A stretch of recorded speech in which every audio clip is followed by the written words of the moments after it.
Okay, here we are with something a little bit different today. I've got this Royal Mail bag that I got in my surplus store, which is, yeah, obviously from the Royal Mail from Great Britain. And I think this was either for for a bike, for a bicycle, on the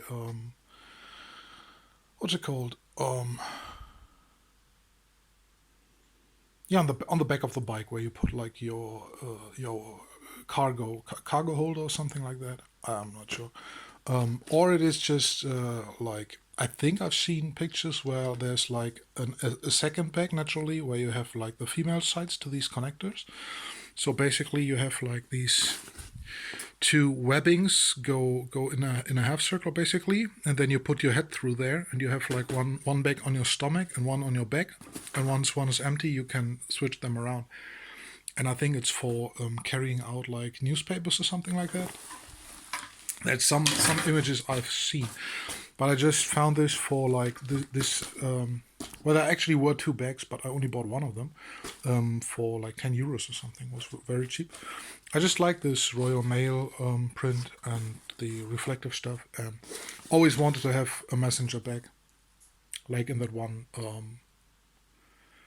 What's it called? Bike carrier movie thing. You know what I mean. Everybody knows that movie. Anyways, yeah, the bag is just an open compartment messenger bag with, I think, waterproof material. It's a very thick, durable material. It's at least as thick as the 1000 denier Molly 2 stuff from the US Army. And there's like this little bag in the front, main compartment, like this flap. And what I'm gonna do is, using some cardboard and a scissor, I'm gonna make a mask for like this side piece here, like this part. Cut this so that I get a mask here, a template. That template I'm going to cut out of Velcro. I have Velcro here. This is two sides, naturally hook and loop side, 15 centimeter by 1 meter. Huge Velcro pieces. Then I've got this shoulder pad thing that goes on there, which goes onto this, yeah, red black gold camo webbing, which is very, very thick webbing. It's like a seatbelt material webbing. But I saw it on AliExpress and I really liked the color combination, and saw it fitting this bag really well. And then I got two, gun black metal buckles, like one of this huge tri-glide things, which is 50 millimeter webbing here, fitting this webbing. There we have it. And then I have two of these regular O buckles, or square buckles, whatever. That just, these go to the sides. Webbing goes through one side, through the other side. Will connect through or to this leather tensioner, going up and down the side that's sewn onto here. And yeah, that's it basically. Very simple thing actually, but let's see how it works out. Oh, and naturally I'll sew everything with my 150 denier nylon yarn and my Phoenix sewing machine. Yeah, and here I already have the first thing where, first of all, my cardboard cutout thing was too small. So starting with this edge, we've got a bit of overhang here. It's not wide enough there. And if I make it wide enough here, then it isn't long enough there anyway. So eventually I just held my huge Velcro against the bag and cut it to the right size, and then wanted to basically cut this part off, because here we have like, it has like the shape is like going up here, then it goes over here, and we have like this part here. So it's not really a triangle. It's more of, yeah, we have like this piece where it goes down here and then starts going diagonally. Well, what I'm gonna do is just, this is just folded over now. I'll probably just cut it to this shape, to this triangle shape, and sew it into the top like this. So like this lower flap part here has no Velcro behind it then. But just saving on material, because if I would if I would use like these parts, first of all, I would have like a lot of trimmings when I cut all of this basically along this line. Like all of this piece would all be trimmed off here. Would be a lot of waste. And then I figured that my Velcro stuff, if I cut 2 more pieces of this strip now, of this meter strip, then I don't have enough left to basically like fill this part in the front here with Velcro on the underside of this flap naturally. Yeah, so I'll try to go with the triangular solution and sew these in. Naturally cut out, this is just the hook part, cut out the loop part of the Velcro as well. Sew the loop part onto the back, the hook part onto the flap, and then yeah, we go from there. Yeah, this is lovely. So I've cut these parts out now, so they can go in here. And I counted 1, 2, 3, 4 naturally, because I need like, you know, part here, part there. So I cut out like 4 pieces of Velcro. And I cut out 4 hook sides and 4 Velcro sides. And now that I'm done, I realize that smart me naturally cut out way too many. I mean, twice as many as I need. Because naturally you have a hook side on the inside and Velcro side on the outside of the back or on the outside of the fabric. Which means I only need 2 each. So that explains why I miscalculated how much Velcro I needed, or I was afraid of running out of Velcro, because in my head I had way too much Velcro, or I ordered way too much. I ordered lots of excess, so in case something goes wrong, I have lots of spare Velcro to use. And now that I've cut it apart, I realize I cut 2 sets of triangles too many. Anyways, I have enough Velcro, let's not care about that. Now I'm going to pin these on here, left side, right side, and then sew them on, and then let's go on from there. Yeah, so next issue. I just pinned this on, and I realized that, I have like 8 to 10 millimeters of a gap here to the seam. There's a red seam here. Like this is like 8 to 10 millimeter of a gap, and then about the same gap on the top. And then looking at the part where this part of the Velcro will go on, actually goes like this. I realized that there's this webbing seam band basically, or edging on the edge here. So this top piece shouldn't be 8 to 10 millimeters, but 8 to 10 millimeters plus the like 12 millimeters that the size or the height of this seam band is. So yeah, unpin it, repin it again in the correct place, and then sew. Yeah, now we are somewhere in between, because if I actually wanted to do it in the right spot, quote-unquote right spot, as I just said, using this dimension here, and add it onto the 8 to 10 millimeter distance to the edge there, then I would have had to cut off like the edge of this triangle, which I didn't want to do. So I took the edge of the triangle as my starting point on this webbing here, then tried to go along the seam with like a 10 millimeter gap and pinned it in place. And now I'm at the point where I'm just don't really care anymore. I just want to get it done, so I'll just wing it and go from there. Okay, and the next quick change, I just had it sewn in partially and removed all the seams, because like that black yarn that I had looked naturally terrible on the outside, and because I planned to zigzag over the Velcro to really fasten it, it would have just looked terrible. So here we have some, what is it? Yeah, just polyester yarn. It's some random red polyester yarn. Color matches the fabric quite well, so let's hope this goes better. Yeah, and there's a little break in between sewing sessions for the Velcro. Here's one piece that's already finished. I decided to remove these male connectors where I said I had two of these on the back side of the bag. And I guess the female sides would be on the fitting second pouch or male bag. Sadly, I only have one, so I removed these and just wanted to show. After cutting the seams, this is what you get. Then I just pinch all of these little threads out there, which takes like 5 minutes or something. And then if you want to hide, like naturally you will be left with the pattern of like holes. Hiding these, I'm just taking like a regular household brush, like shoe brush or I don't know, shower brush, whatever you call it, and just massage the holes out of there. And it would work really well, as you can see here. I mean, you can barely see. You see a little bit, but this is where the second webbing belt, piece of webbing was attached to.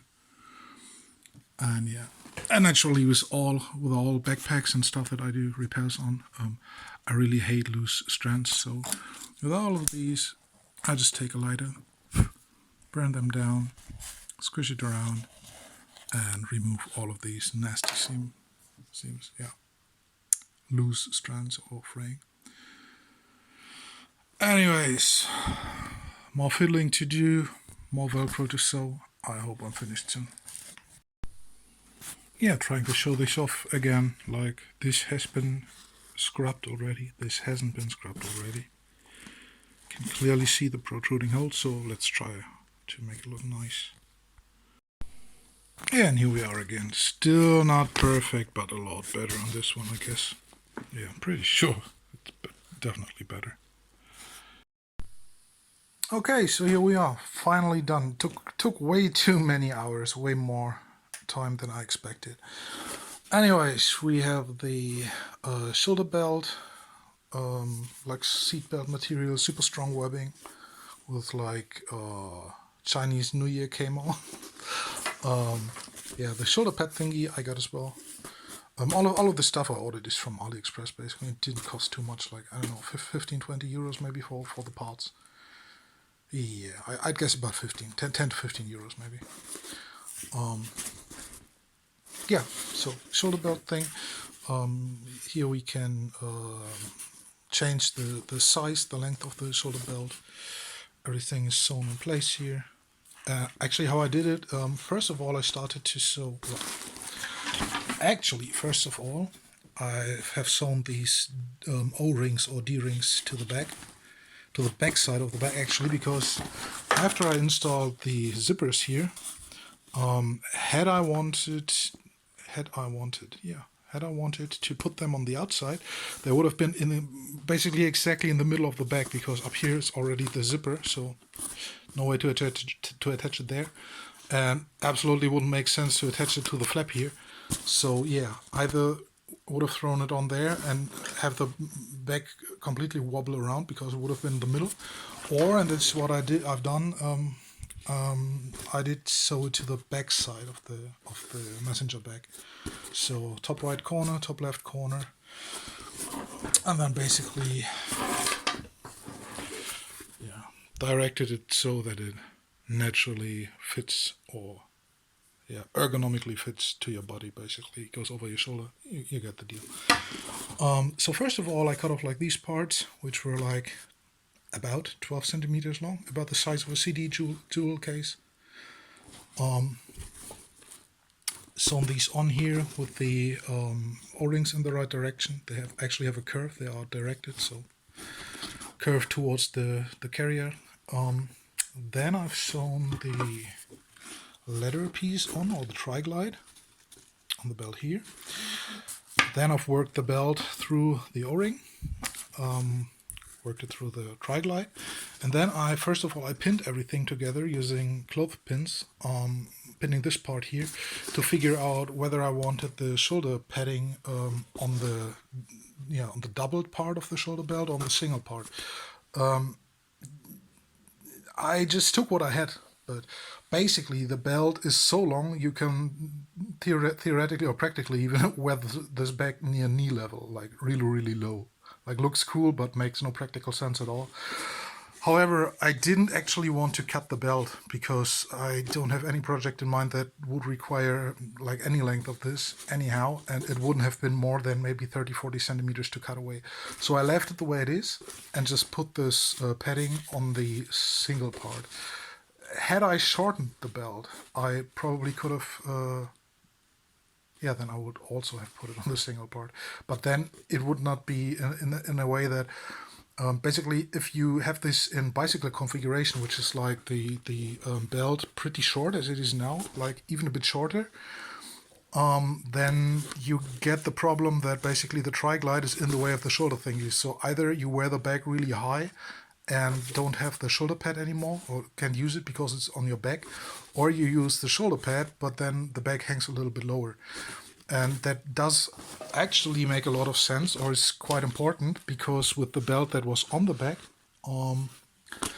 from this belt that came with the bag, I removed this pseudo shoulder bit or shoulder pad thingy, which actually held this part of the buckle in place.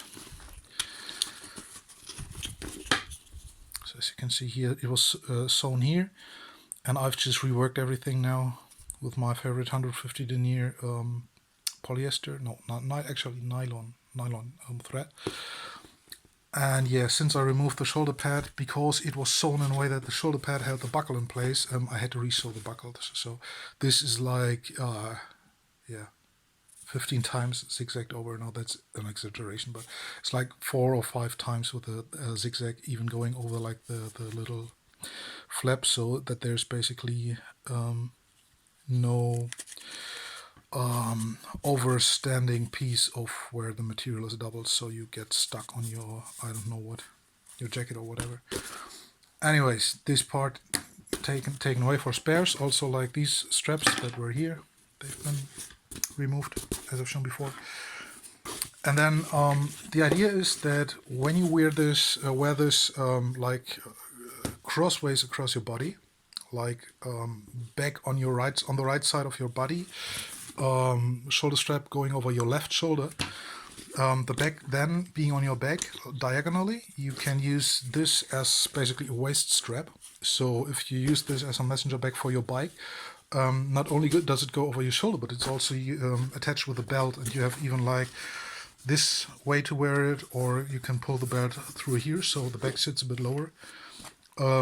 Either way, the bag can't like flap over and get in front of your body, which is very important when you're riding a bike for safety reasons, naturally. So you can really load this bag up, for example, as a bike courier, which I'm not. But theoretically speaking, you could do that. Bring stuff from A to B with this and carry like hefty loads, or carry a pizza upside down. No, not upside down, but 90 degrees tilted. Yeah, makes no sense at all. But I don't know, beverages to a party or whatever. You can carry weight with this. And with this waist belt, actually it stays where it's supposed to be, not in front of your body, but behind your body. And now the most interesting part, this naturally works as well. And the most interesting part is the Velcro that I've added. I need to pinch this with my knee here, because this is like the mother of all Velcros. Like, this is my hand for comparison. This area is like 20 centimeters, and the upper Velcro part is like 15 centimeters, I think, long. It's huge lot of Velcro on here. I need to remove this. And everything inside of the bag, like all the fraying that was here, it was extremely frayed inside. After all, it is a used Royal Mail bag. I burned all of that with my lighter, like I do with all my Supple stuff as well. And at the end of the day, it's super neat bag. Really like it. And if you wonder how you close something with that much Velcro on it, basically you do what I've done here. You take the flap inside out, and then when you're wearing it, or way easier actually when sitting down, you start in the middle and align this part of Velcro with this part of the hook side with this part of the loop side.